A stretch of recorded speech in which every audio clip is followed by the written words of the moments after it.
Bonjour à toutes et à tous et bienvenue donc dans cette présentation sur laquelle pendant laquelle je vais essayer de présenter très brièvement, encore une fois, avec quelques raccourcis évidemment, l'ensemble de notions autour de ce que l'on a appelé le sujet.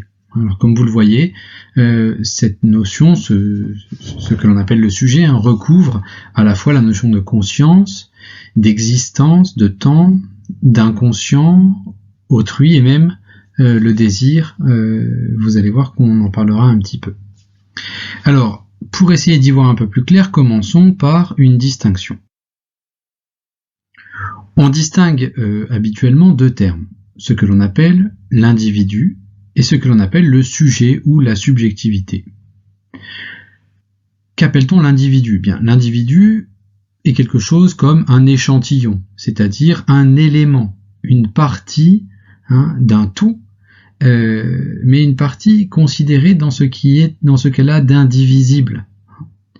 À ce titre, on pourra donc dire qu'un individu se distingue de l'État ou de la société, au sens où, comme je le montre dans cette petite image, un individu, est donc ici considéré comme une unité. Il est numériquement distinct de tous les autres, et on parlera alors ici de sujet empirique, c'est-à-dire que l'on peut, par l'expérience, par exemple par la vue, ou bien par d'autres moyens, isoler d'un groupe. On parlera de subjectivité dès lors que l'on fera intervenir dans la notion qui nous intéresse ici, de sujet, l'idée d'une conscience, d'un être conscient. Dès lors, il sera compris dans ce qui relève de sa liberté, de son autonomie. On parlera alors non pas de sujet empirique, mais de sujet moral, capable de poser un certain nombre de choix. Il faut donc revenir, puisque c'est ça sa distinction, puisque l'on a dit que le sujet était un être conscient, revenir sur ce qu'est la conscience, et particulièrement ce qu'est la conscience de soi.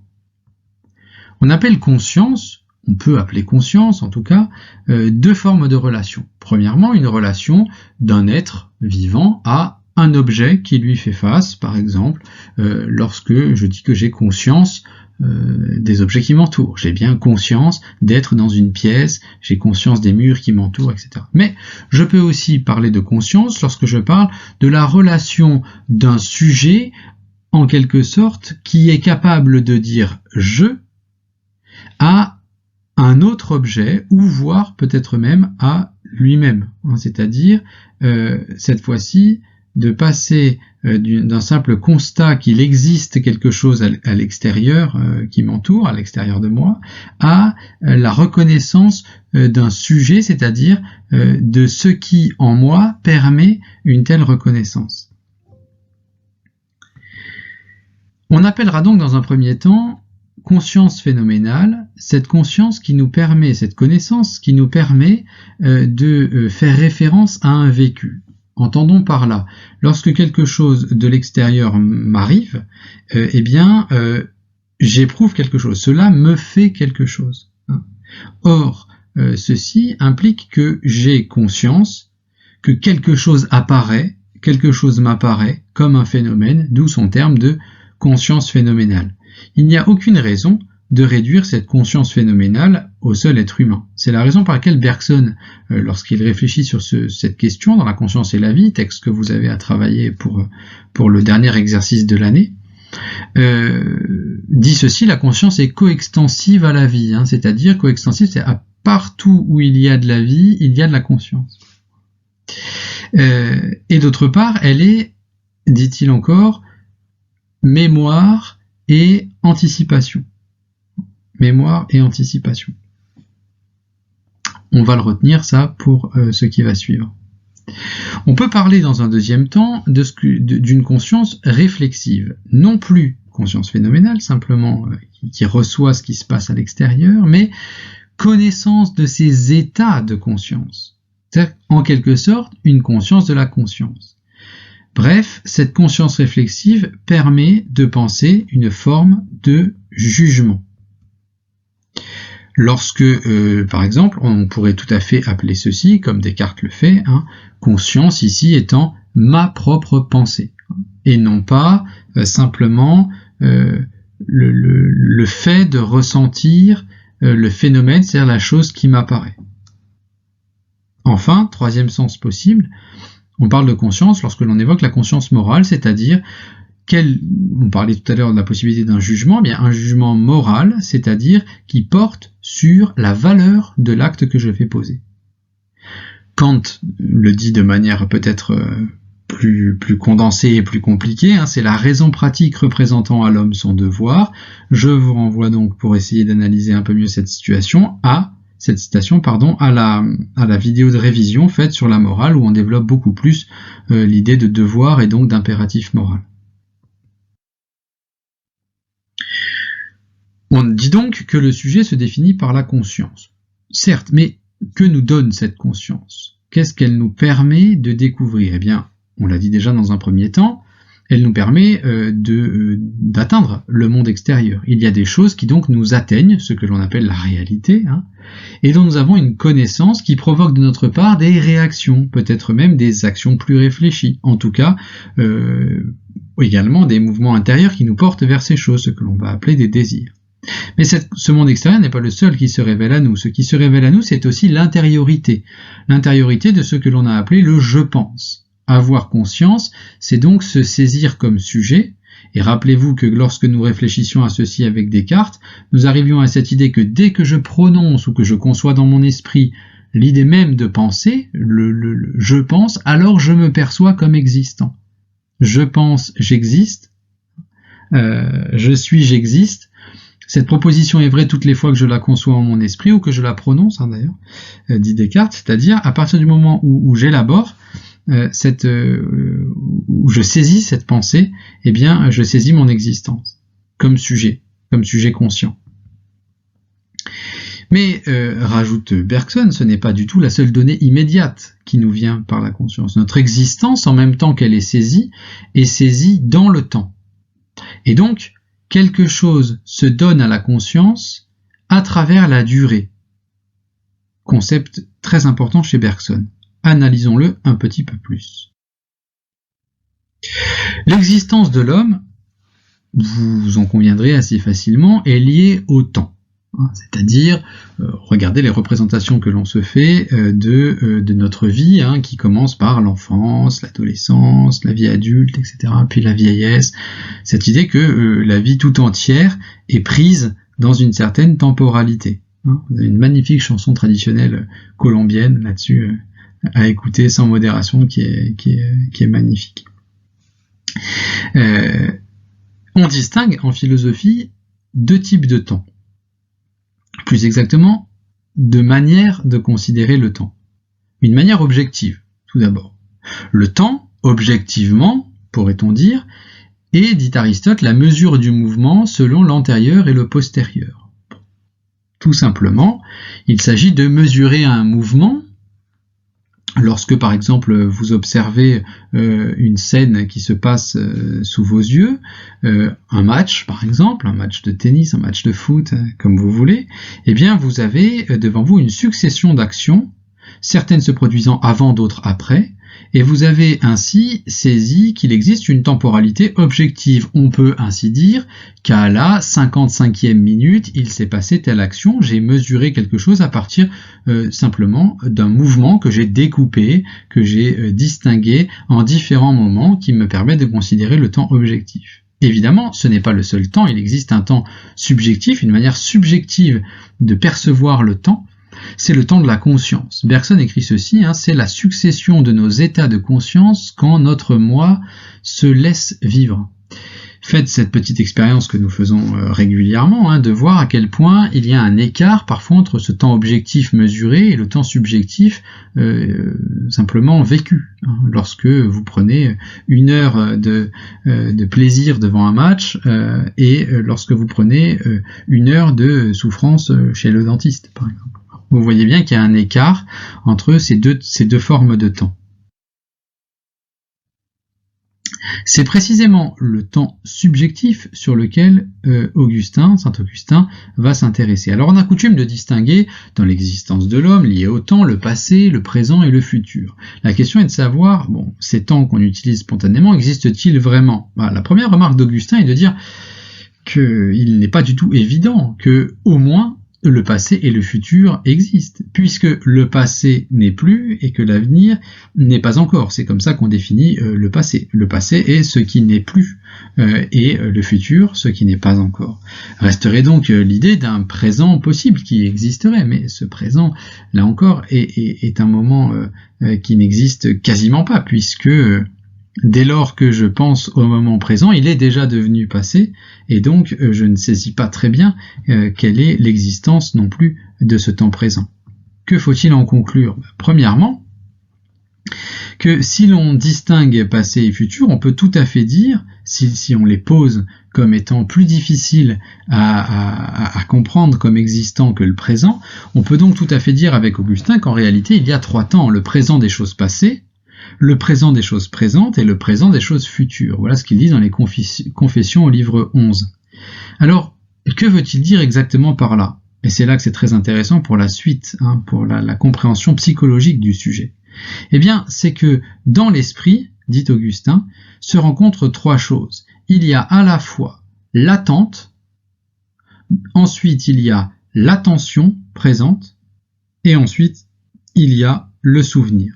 Regardez à quel point ceci peut correspondre. Lorsque nous pensons au futur, nous pensons à des événements que nous attendons. Alors soit que nous désirons et que nous attendons par plaisir, soit que nous craignons, mais enfin, nous les attendons, ces événements.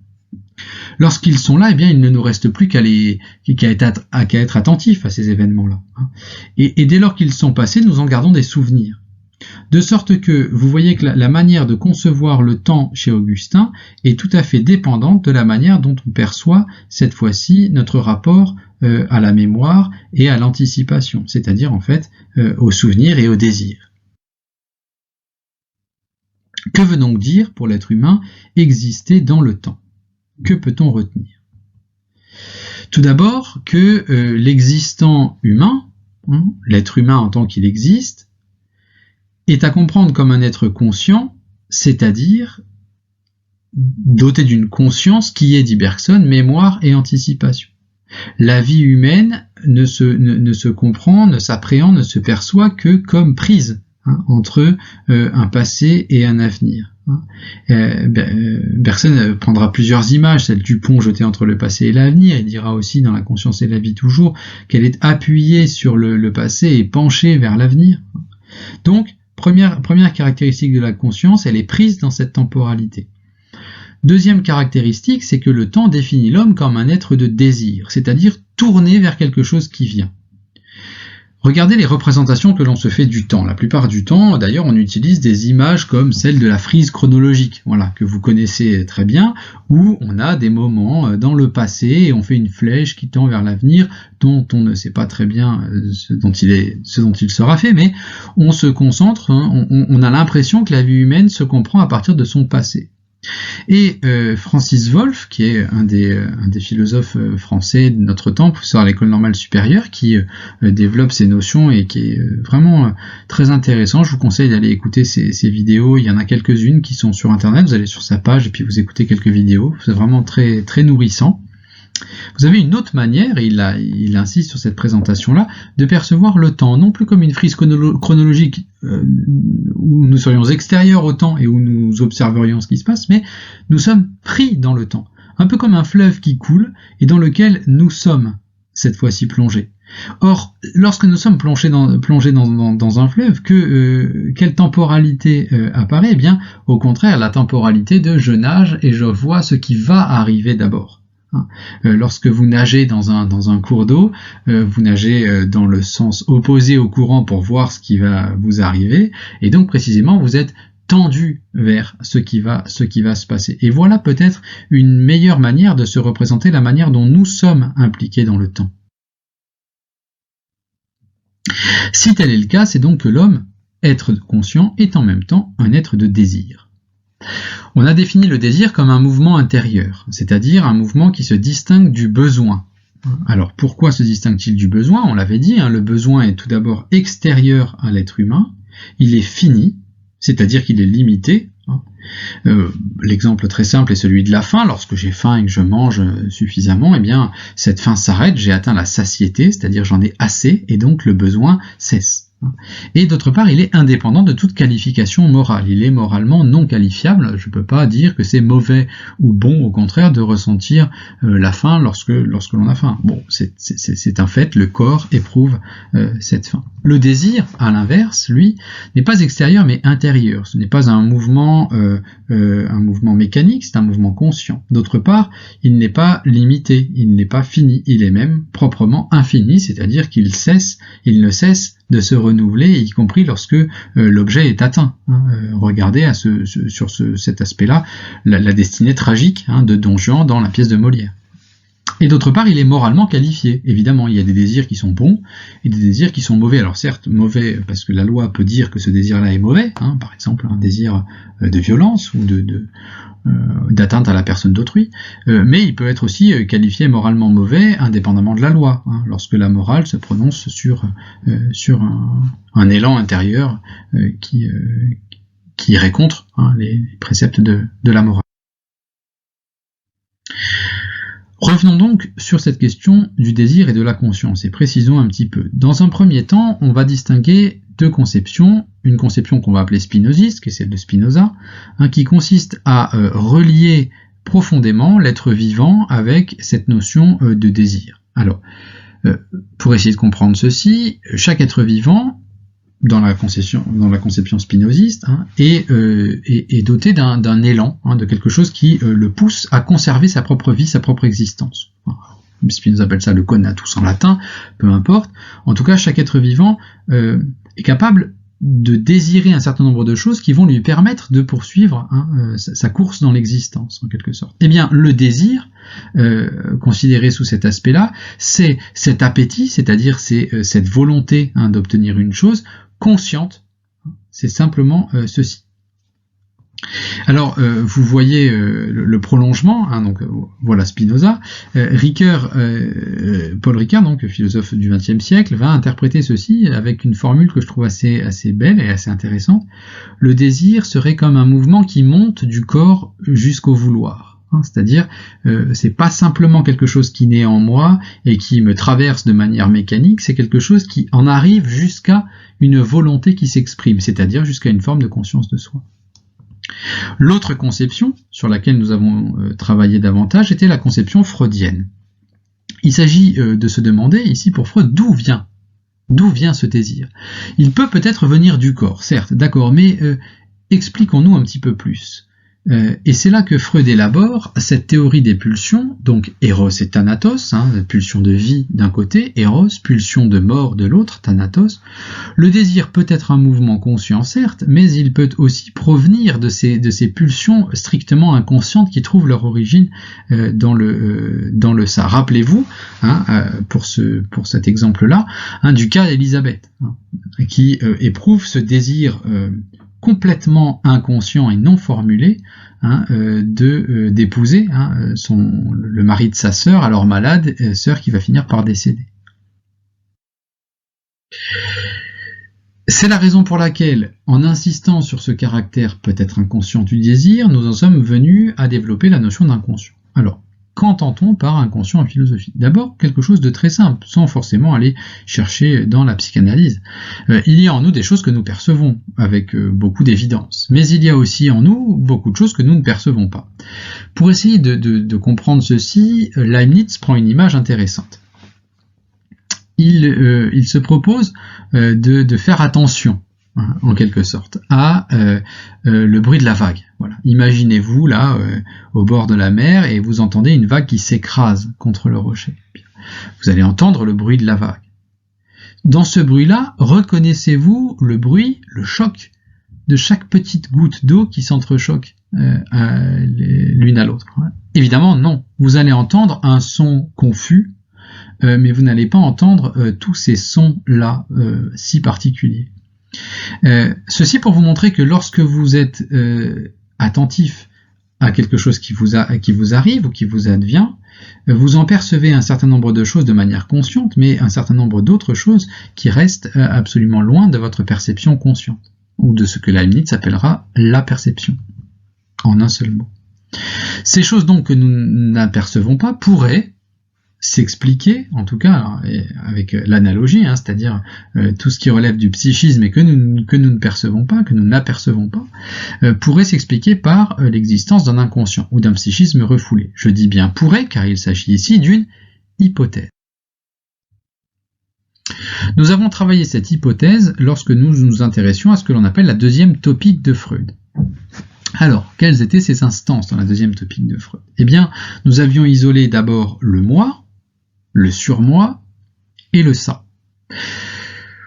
Définition très simple de ce que l'on a appelé l'inconscient, c'est tout simplement la partie du psychisme qui est refoulée, c'est-à-dire qui est inaccessible à la conscience, et donc que le moi ne se représente pas de manière consciente. Le moi reçoit ce qui vient de la réalité, et en même temps reçoit ce qui vient de cette intériorité inconnue ou obscure qu'est le ça, que l'on peut identifier, en particulier vers la fin des théories freudiennes, au corps. Alors qu'est-ce qui se passe? D'où vient précisément cette théorie des pulsions? Eh bien, elle vient du ça. C'est-à-dire que le ça est le réservoir, pour le dire mal, des pulsions, que sont les pulsions de vie, pulsions de mort, Eros et Thanatos, qui tentent donc à retourner à la conscience, à se formuler sur le mode du volontaire. Par exemple, lorsqu'Élisabeth dit, elle l'a pas fait, mais si elle l'avait dit, je suis amoureuse de mon beau-frère. Bien, voilà, une pulsion qui naît, pulsion de vie, pulsion érotique qui naît et qui se verbalise.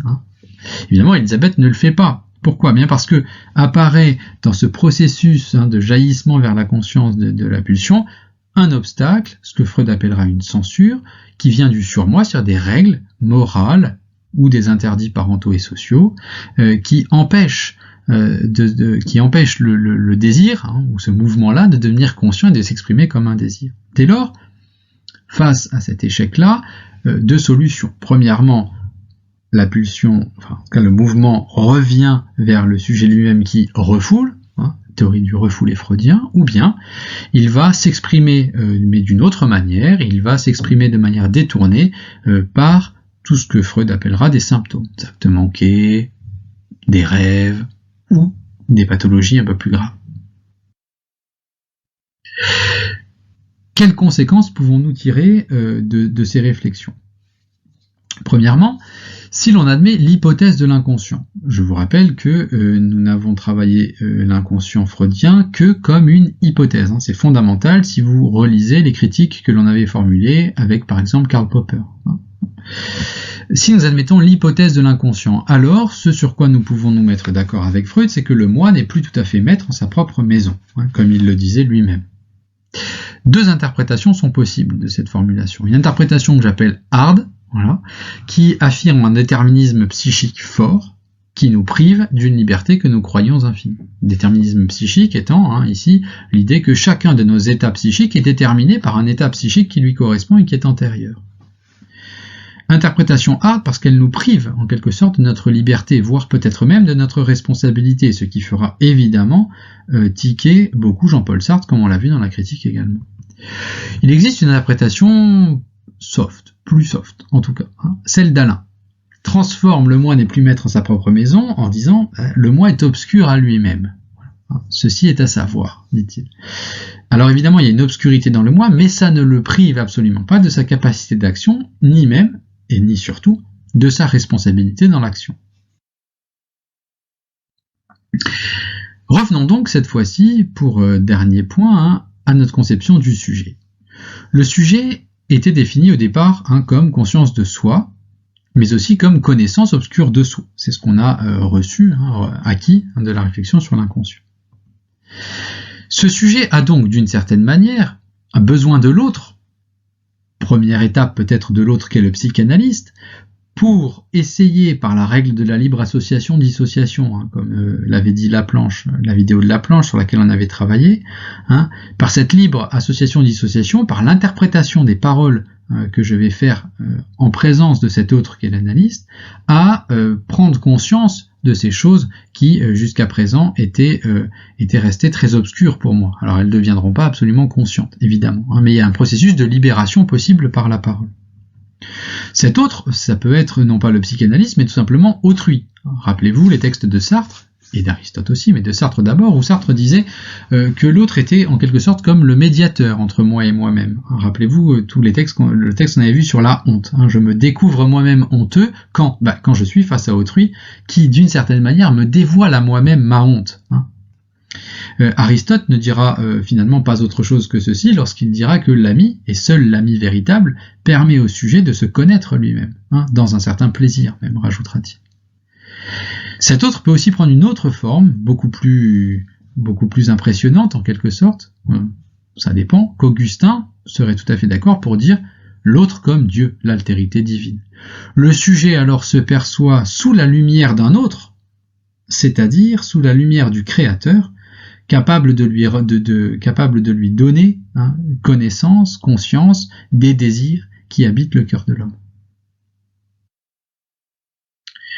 Concluons donc. Nous avons tout d'abord vu l'idée d'un sujet psychologique qui apparaît, c'est-à-dire d'un individu qui peut rattacher à sa conscience toutes les actions qu'il a faites. C'était le fameux « je » transcendantal chez Kant, c'est-à-dire je prends conscience que ce que j'ai fait ce matin, à 11h, à midi, cet après-midi, ce soir, etc., tout ceci je peux le relier à un seul sujet, je, qui est l'auteur même de ces actions. Ceci constitue l'identité du sujet. Je suis bien, regardez tous les Jason Bourne, c'est bien ça le problème de l'amnésie, je dois retrouver le sujet qui a fait toutes ces actions, pour essayer de me définir dans mon identité. Mais ce sujet psychologique n'est pas le seul sujet possible à penser. Ce sujet psychologique doit être complété par cette conception morale du sujet. On parlera non plus alors simplement de sujet, mais de personne. La personne est donc un sujet, bien évidemment, psychologique, mais elle est comprise comme un être libre, donc responsable de ses actes, et également capable de se décentrer pour devenir disponible à autrui. Quelles que soient les relations que j'entretiens avec autrui, qu'elles soient politiques, ou bien qu'elles soient dans la sphère plus intime de l'amitié. Voilà, j'espère que ces quelques éléments vous permettront de garder en tête ces notions. Vous avez un texte, un ensemble de textes de Bergson dans La conscience et la vie à travailler pour la fin de l'année. Évidemment, ce diaporama a pour but de vous aider à travailler ce texte long, qui sera donc le texte que vous présenterez comme dernier exercice final, y compris si vous allez à l'oral de rattrapage de philosophie. Voilà, je vous souhaite bon courage et n'hésitez pas à m'envoyer par mail vos questions si ce que j'ai dit là demande un petit peu plus de précision. Bon courage et à bientôt.